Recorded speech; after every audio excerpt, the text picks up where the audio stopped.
शेतकरी मित्रांनो नमस्कार. स्वागत आहे तुमचे ॲग्रोनॉमिस्ट पूजा या यूट्यूब चॅनलवर. तर शेतकरी मित्रांनो, सोयाबीन हे शॉर्ट ड्युरेशन क्रॉप आहे आणि हे जे पीक आहे 90 ते 100 दिवसात काढणीस आलेलं आपल्याला पाहायला मिळतंय. तर शेतकरी मित्रांनो, आपल्याला सोयाबीन पिकाची जी काळजी आहे सुरुवातीपासून तर 70 दिवसापर्यंत घ्यावी लागते. त्यानंतर सोयाबीन हे वाळायला सुरुवात होते. म्हणून शेतकरी मित्रांनो, आपण पेरणीच्या वेळी जर त्याला खत दिलं तर ते नंतरच्या काळामध्ये त्याला लागू होऊन तुम्ही सोयाबीन पिकापासून भरघोस असे उत्पादन घेऊ शकताय. तर शेतकरी मित्रांनो, सोयाबीन पेरणीच्या वेळी जमिनीनुसार नेमकी कोणती खतं वापरली गेली पाहिजे, जेणेकरून आपण सोयाबीनचे रेकॉर्ड ब्रेक असे उत्पादन घेऊ शकतोय. चला तर शेतकरी मित्रांनो, याबद्दलची संपूर्ण माहिती आपण आजच्या व्हिडिओमध्ये जाणून घेणार आहोत. तरी शेतकरी मित्रांनो, तुम्ही हा जो व्हिडिओ आहे नक्की शेवटपर्यंत पहा.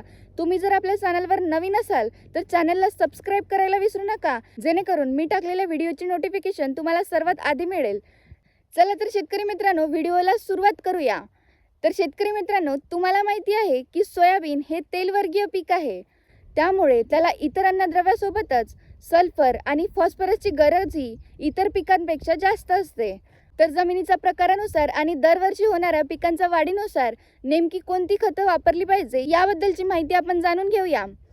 तर शेतकरी मित्रांनो, तुमची जमीन जर भारी असेल आणि दरवर्षी पिकांची वाढ सुद्धा खूप चांगल्या प्रकारे होत असेल तर अशा जमिनीसाठी तुम्ही प्रति एकरी 2 बॅग सिंगल सुपर फॉस्फेट अधिक अर्धी बॅग पोटॅश या खतांचा वापर तुम्ही करू शकताय.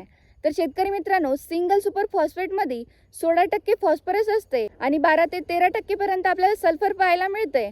म्हणून इथे वेगळं सल्फर वापरण्याची आवश्यकता नाही आहे. तर यामुळे आपल्या पिकाची वाढ सुद्धा जोमदार होईल आणि आपल्याला उत्पादन सुद्धा चांगलं मिळेल. त्यानंतर तुमची जमीन जर मध्यम असेल आणि दरवर्षी पिकांची वाढ सुद्धा मध्यम होत असेल तर अशा जमिनीसाठी तुम्ही DAP 10-26-26, 9-21-21, 8-24-24, 12-32-16 यापैकी कोणत्याही NPK खताचा तुम्ही एकरी 1.5 ते 2 बॅग वापर करू शकताय. आणि सोबतच आपल्याला 10 किलो सल्फर वापरायचं आहे.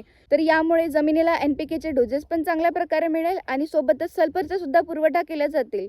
त्यामुळे आपल्याला सोयाबीन पिकापासून भरघोस असे उत्पादन घेता येईल. त्यानंतर तुमची जमीन जर हलकी असेल तर अशा जमिनीसाठी 20-20-0-13 किंवा 24-24-08 यासारख्या खतांचा वापर प्रति एकरी 1.5 ते 2 बॅग करायचा आहे.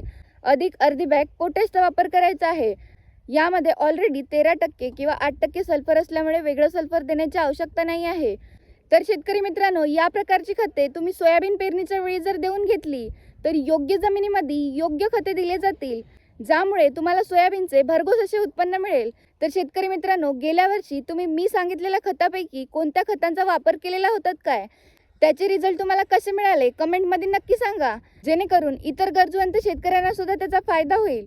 माहिती आवडली असेल तर नक्कीच तुम्ही लाईक करा आणि अशाच नवनवीन कृषीविषयक माहितीसाठी तुम्ही आपल्या चॅनलला फॉलो करायला विसरू नका.